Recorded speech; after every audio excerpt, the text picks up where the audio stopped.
Je profite en tant que député de la 4e circonscription de Haute-Garonne, qui a la chance d'avoir Thales Alenia Space sur son territoire, pour vous interroger, Monsieur Duhamel, en tant que directeur adjoint système mission de défense Thales, mais sur une question qui en creux interroge aussi notre capacité industrielle en matière de spatial. Vous savez qu'il y a aujourd'hui 1300 postes qui sont menacés chez TAS d'être réorientés ou qui sont en tout cas dans le flou. Et j'aimerais savoir quelle est la stratégie spatiale d'un groupe comme Thales à court, à moyen et à long terme. Quelle place aussi pour Leonardo qui a 30% dans Thales Alenia Space et pour ADS dans la stratégie future du groupe.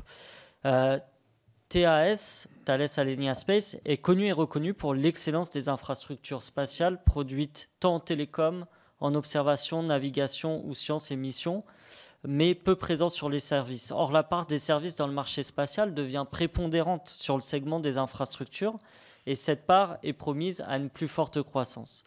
Comment le groupe Thales compte soutenir TAS pour développer ses activités de service, pour pérenniser et développer l'emploi, notamment en France, mais aussi dans les autres pays où TAS est présent?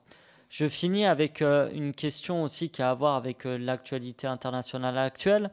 Quelle est la contribution de Thales et des industries de défense, peut-être le savez-vous, directe ou indirecte, dans les actions qui sont menées actuellement par l'armée israélienne à Gaza, comme le laisse entendre le rapport du collectif Stop Arming Israël? Je vous remercie.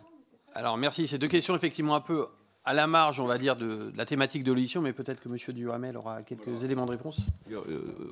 Thales et Alenia Space se tiennent à votre disposition sur le sujet que vous avez mentionné. Je ne suis pas ici au titre du groupe Thales, je suis au titre du CIDEF, donc je ne veux pas répondre en détail à ce sujet-là. Vous savez que Thales et Alenia Space a la chance dans un groupe, dans un grand groupe, ce qui permet de repositionner beaucoup de personnel sur des métiers qui sont en fait les mêmes dans d'autres, que ce soit pour du radar, de la radio. Et donc, c'est ce que nous allons faire. Je ne vais pas aller plus dans le détail aujourd'hui, encore une fois, puisque c'est votre circonscription, monsieur le député.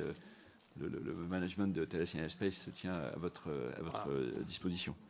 Concernant la deuxième partie de question sur les exportations de matériel de guerre, des éléments très précis ont été apportés par le ministre des Armées dernièrement, mais le sujet pourra à nouveau être soulevé lors du cycle d'audition prévu en juin et éventuellement lors de la réunion des 3 commissions qui aura sans doute lieu en septembre à l'occasion de la remise du rapport annuel.